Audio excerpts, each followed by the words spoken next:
आज के भक्ति चर्चा में आज मैं फिर से अपने मित्र अभिनव जी के साथ में आया हूँ।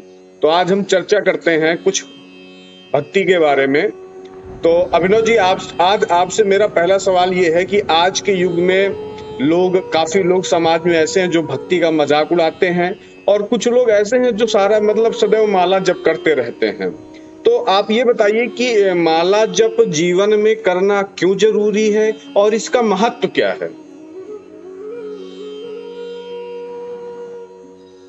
हरे कृष्णा। हरे कृष्ण। थैंक यू हरे अभिषेक कृष्ण। प्रभु, आपने दोबारा मुझे ये अवसर दिया है। तो आज जैसा कि आपका प्रश्न है, और बहुत ही अच्छा प्रश्न है, उत्तम कोटि का प्रश्न है। और ये मैं नहीं कह रहा हूँ, ये शास्त्र कहते हैं कि इस प्रकार के प्रश्नों को हमेशा उत्तम कोटि के प्रश्न कहा जाता है जो भक्ति से संबंधित होते हैं।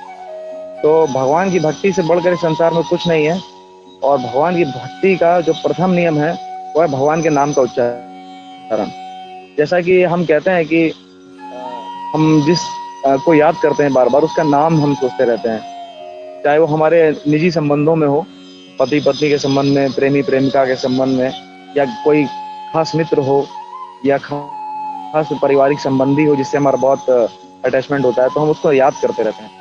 उसी प्रकार से जो भगवान के प्रति आसक्त होते हैं वो भगवान का नाम लेने से पीछे नहीं हटते। और ऐसा नहीं है ये कोई किसी ने मनगढ़ंत कोई बात किया हो, ये क्या है कि शास्त्रों में इसका वर्णन आता है। कलिशंतरण उपनिषद जब हम पढ़ते हैं तो उसमें एक महामंत्र का जिक्र आता है जिसे बोलते हैं हरे कृष्ण महामंत्र। हरे कृष्णा कृष्णा कृष्णा हरे हरे, हरे राम राम राम। तो इस मंत्र का जो ये 16 शब्दों का मंत्र है, इसमें हरे कृष्ण हरे राम जो हम बोल रहे हैं, ये बेसिकली राधा रानी और श्री कृष्ण को ही रिप्रेजेंट करता है, सीता माता श्री राम प्रभु को रिप्रेजेंट करता है। और जब हम शास्त्र को गहन अध्ययन करते हैं तो हमें पता चलता है कि नाम जब कितना ही आकृष्ट करने वाला। और इसका फैक्ट क्या है, एक्चुअल में कलयुग के बारे में जब हम पढ़ते हैं तो कलयुग में व्यक्ति की उम्र बहुत कम है और स्वास्थ्य बहुत अच्छा नहीं रहता, मानसिक चिंता बहुत ज्यादा है, और अधिकांश समय उसका अपने जीवन यापन से संबंधित आवश्यकताओं को ही पूर्ति करने में ही चला जाता है। तो क्या होता है कि उसके पास समय नहीं कहा है कि वो भक्ति करे। तो भगवान ने अपनी कृपा करी, भगवान बहुत कृपालु हैं, और उन्होंने अपनी सारी शक्तियों को अपने नाम में भर दिया। तो जैसे ही हम बोलते हैं हरे कृष्ण, तो हरे कृष्ण केवल एक शब्द नहीं है, ये स्वयं अपने आप में भगवान है। और जैसे ही कोई व्यक्ति इसका उच्चारण करता है तो उसे ये समझना चाहिए कि भगवान उसके सम्मुख है। तो कलयुग में व्यक्ति कुछ नहीं कर सकता। क्या वो हजारों साल जाकर के तपस्या कर सकता है? उसके अंदर ये क्षमता नहीं है, जैसे कि पुराने ऋषि मुनिगण करते थे। क्या वो जा करके कहीं कंदमूल खा करके जीवन जी सकता है? नहीं जी सकता, जब वो आज का समय का भोजन नहीं पचा पा रहा। तो उसी प्रकार भगवान ने देखा, और ऋषि मुनि गणों ने, जब हम भागवतम पढ़ते हैं तो उसमें उल्लेख मिलता है कि जैसे ही कलयुग आया 88,000 ऋषि गण इकट्ठे हुए नैमिषारण्य, जो लखनऊ के पास एक क्षेत्र है, वहां पर इकट्ठे हुए, और उन्होंने यही प्रश्न किया कि कलयुग में कैसे उद्धार होगा। सूत गोस्वामी थे। फिर उन्होंने, सूत गोस्वामी ने सुखदेव गोस्वामी और परीक्षित महाराज का संवाद सुनाया, जिसे हम श्रीमद् भागवत ग्रंथ के नाम से जानते हैं। और इस ग्रंथ में बार बार सिर्फ एक ही चीज का जिक्र है, और वो है हरि नाम कीर्तन का। तो हमें हरे कृष्ण महामंत्र का हमेशा जप करना चाहिए, भगवान नाम कोई भी लेना चाहिए, और उसमें भी सर्वश्रेष्ठ है यदि हम हरे कृष्ण महामंत्र का कीर्तन करते हैं। तो कलयुग में यदि कोई व्यक्ति यज्ञ नहीं कर सकता, तपस्या नहीं कर सकता, ध्यान योग नहीं कर सकता, क्योंकि हम अगर आधे घंटे ध्यान योग करने की कोशिश करते भी हैं तो हमें नींद आने लगती है। और जो यज्ञ आदि हम करते हैं उसमें लगने वाली सामग्रियां, जैसे हमें गौ प्रोडक्ट जो होते हैं, घी, शुद्ध दही, शुद्ध दूध, ये सब भी मिलना मुश्किल हो चुका है। तो हम कहाँ से शुद्धि से यज्ञ कर पाएंगे, कहाँ हम ध्यान कर पाएंगे, कहाँ हम जाकर के पहाड़ों में तपस्या कर पाएंगे, तो हम कर क्या पाएंगे? तो भगवान ने यही व्यवस्था की, ऋषि मुनिगणों ने यही बताया कि यदि व्यक्ति केवल नाम जप कर ले, हरे कृष्ण कृष्ण कृष्ण हरे हरे, हरे राम राम राम हरे हरे, तो उससे उसका उद्धार हो जाएगा। तो ये एक निश्चित संख्या में यदि कोई व्यक्ति डिटर्मिनेशन के साथ, दृढ़ता के साथ प्रतिदिन यह माला जप करता है, तो धीरे धीरे उसको उसके चरित्र में बदलाव आने लगता है, उसको अनुभव में आने लगता है कि ये महामंत्र उसके जीवन में परिवर्तन ला रहा है। और साथ के साथ यदि वो दृढ़ता पूर्वक ये करता जाता है तो जो आजकल के समय में लोग मजाक उड़ाते हैं कि अरे ये तो माला लिए घूमते रहते हैं और इनके कर्म ऐसे हैं ये, तो क्या होता है, हो सकता है कि वो माला जप करना शुरू करे, उस समय वो कुछ इस प्रकार की गतिविधियों में लिप्त हो जो कि सामाजिक रूप से देखने में अच्छी ना लगे, पर धीरे धीरे नाम जप का प्रभाव होता है और उसके जब पापों का नाश हो जाता है नाम जप के द्वारा, तो धीरे धीरे वो भक्ति की धारा में आने लगता है और पुराने सभी कर्मों का त्याग कर देता है और उनसे भी मुक्त भी हो जाता है। तो इस प्रकार नाम जप कभी भी हमें साधारण नहीं समझना चाहिए। शास्त्रों में उल्लेख है कि कोई व्यक्ति यदि नाम जप कर रहा है, यानी उसने पूर्व जन्मों में अपने अनेक ही तीर्थों के भ्रमण, यज्ञ और दान कर्म इत्यादि सब कर चुका है, तभी जन्म में वो भगवान का नाम ले पा रहा है। तो भगवान ने अपनी कृपा दी है कलयुग में, और हमें हर किसी को प्रेरित करना चाहिए और स्वयं भी अपने आप को प्रेरित करना चाहिए कि हम अधिक से अधिक नाम जप करें। Thank you. तो अभिनव जी, ये बताइए, जो ये माला जप है, ये हमें दिन में कब करना चाहिए या कितनी बार करना चाहिए? क्या इसकी कोई मतलब कि कंडीशंस है या कि ये मैंडेटरी है, कैसा है इसका सिस्टम? बहुत अच्छा प्रश्न प्रभु, एक बार फिर आपका। एक्चुअल में ये प्रैक्टिकली समस्या आती है सभी के सामने जी जी। कि अरे हम इतने पापी हैं, हम कैसे नाम जप कर सकते हैं। मतलब ये एक प्रकार से एक मन हमें बहकावा देता है जी कि हमें करना ना पड़े। हमें नहीं मालूम कि मन हमारा हम लोगों को गुलाम बना के रखे हुए है। हम सोना नहीं चाहते हैं, मन कहता है अभी और सो लो, और जब हम ज्यादा सो लेते हैं तो फिर हमारा सर दर्द होता है। तो उसी प्रकार से जब भी हम कोई अच्छा कर्म, कभी हम कुछ आत्मा से संबंधित आध्यात्मिक कर्म करना चाहते हैं, तो हमारा मन हमेशा रोकता है। क्यों? आध्यात्मिक कार्यों को करने में थोड़ा सा तप लगता है,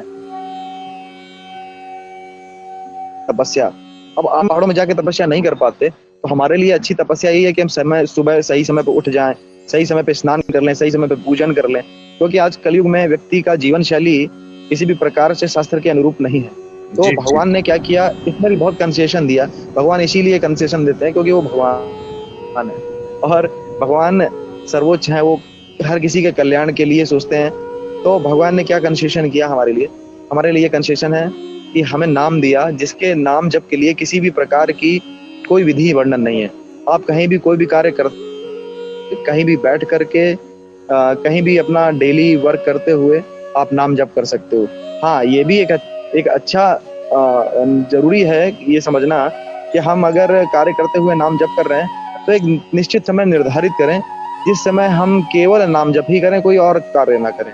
तो हमारे लिए सबसे अच्छा रिकमेंडेड ये होता है कि हम सुबह के समय कम से कम एटलीस्ट 4 बजे, 5 बजे, 6 बजे अपनी सुविधा अनुसार जैसा हम कार्य करते हैं, और उस समय हम, ताकि जब फ्रेश माइंड होता है हमारा, उस समय हम उठें सुबह और उस समय में हम नाम जप करना शुरू करें, यही हरे कृष्ण महामंत्र का जाप करें जी। तो एक डेडिकेटेड टाइम में, और उसको अगर हम माला पे करते हैं तो बहुत अच्छी बात है। अगर हम उसमें माला में करते हैं तो हमको एक याद रहेगा कि प्रतिदिन हम 4 माला, जैसे हमने जप का प्रण लिया तो प्रतिदिन हम 4 माला कर रहे हैं, किसी ने 6 माला कर लिया, किसी ने 10 माला कर लिया। तो एक निश्चित संख्या में वो प्रण ले सकता है कि मैं प्रतिदिन 6 माला जप करूंगा, बिना कोई कार्य करते हुए सिर्फ माला जप करूंगा। तो ये उसका तप है, प्रतिदिन का एक तप है। वो उसको पहाड़ों में नहीं जाना है, उसको कोई यज्ञ हवन नहीं करना है, प्रतिदिन बस एक माला उठाना है, और सो के उठा, हाथ मुंह धोया और जब माला लेकर के बैठ गया। फिर धीरे धीरे अपने इस स्तर को बढ़ा सकता है कि चलो अब मैं माला जप करूंगा तो 6 से 10 पे आ जाऊंगा, 10 से 16 माला पे आ जाऊंगा। इस पर जैसी उसकी रुचि होती जाएगी, वो स्वयं इस तपस्या को बढ़ाएगा।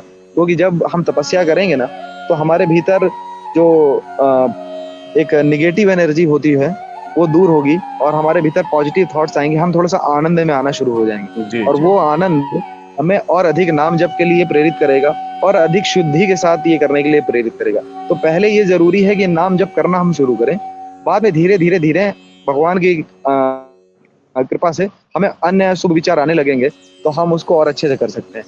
अच्छा, प्राय ये होता है कि व्यक्ति कहता है हम पापी बहुत ज्यादा हैं, हम नाम जप नहीं कर सकते। तो ठीक उसी प्रकार की बात है जैसे कोई कहे कि अरे मैं बहुत ज्यादा बीमार हूँ, मैं डॉक्टर के पास नहीं जाऊंगा। तो अरे भाई, आप डॉक्टर के पास नहीं जाओगे तो आप ठीक कैसे होगे? डॉक्टर ही तो आपको दवा देकर के ठीक करेगा। उसी प्रकार से नाम जप भी ऐसा है, आपका मन नहीं करेगा नाम जप करने का, लेकिन जब आप करना शुरू करोगे तो आपका नाम जप में इंटरेस्ट आना शुरू हो जाएगा। उसी प्रकार से नाम जप का जो प्रभाव है वो करने पर ही पता चलता है।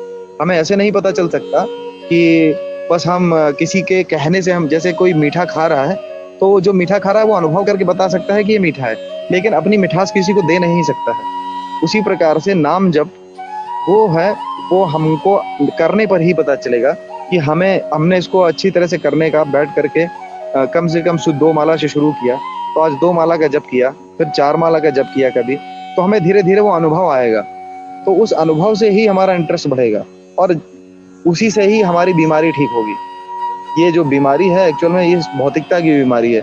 बहुत ज़्यादा उच्च आकांक्षाएं होना और बहुत ज़्यादा एक दूसरे के प्रति ईर्ष्या भाव होना, बहुत क्रोध का स्वभाव होना, इस प्रकार की जो चीज़ें हैं धीरे धीरे वो निकलती जाएंगी।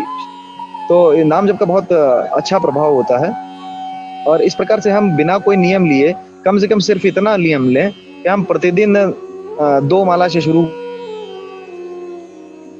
करेंगे और अगले 1 हफ्ते में हम अगले 2 माला बढ़ा करके फिर प्रतिदिन 4 माला करेंगे। इस प्रकार से धीरे धीरे करके हम हर हफ्ते 2-2 माला बढ़ाएं। इस प्रकार से हम एक नियम के तहत कर सकते हैं। इसके अलावा अन्य कोई नियम नहीं है। अन्य कोई नियम बहुत बाद में आते हैं और वो भी हमारी अपनी परिस्थिति के अनुसार आते हैं। अब जैसे कोई व्यक्ति बीमार है, हम उससे नहीं कह सकते कि आप ठंड में स्नान करके आप जप करो, क्योंकि उसकी स्थिति ठीक नहीं है। तो उसकी जो व्यवहारिक स्थिति है उसके अनुसार उसको सुझाव दिए जाते हैं। तो ये कोई स्ट्रिक्ट रूल ऐसे नहीं है कि व्यक्ति को उसको पालन करने के लिए बाध्य होना पड़े। ये ऐसे नियम हैं जो उसकी परिस्थिति के अनुसार है। तो सबसे आसान नियम यही है और एकमात्र नियम यही है कि आप नाम जप करिए, चाहे आप जिस भी परिस्थिति में हो। हरे कृष्ण। हरे कृष्ण। तो कुल मिलाकर इसका मतलब यही है कि प्रभु की भक्ति इंसान को करना चाहिए। इंसान को अपनी व्यस्त लाइफ से थोड़ा सा समय निकाल करके प्रभु के नाम का जप जरूर करना चाहिए। मतलब तो यही हुआ जी। फिर तो चलिए आज फिर अभिनव जी आज के टॉपिक को यहीं पे समाप्त करते हैं और फिर अपने दर्शकों से फिर दोबारा रूबरू होते हैं एक नया टॉपिक को लेकर के। तब तक के लिए हरे कृष्ण। हरे कृष्ण। धन्यवाद।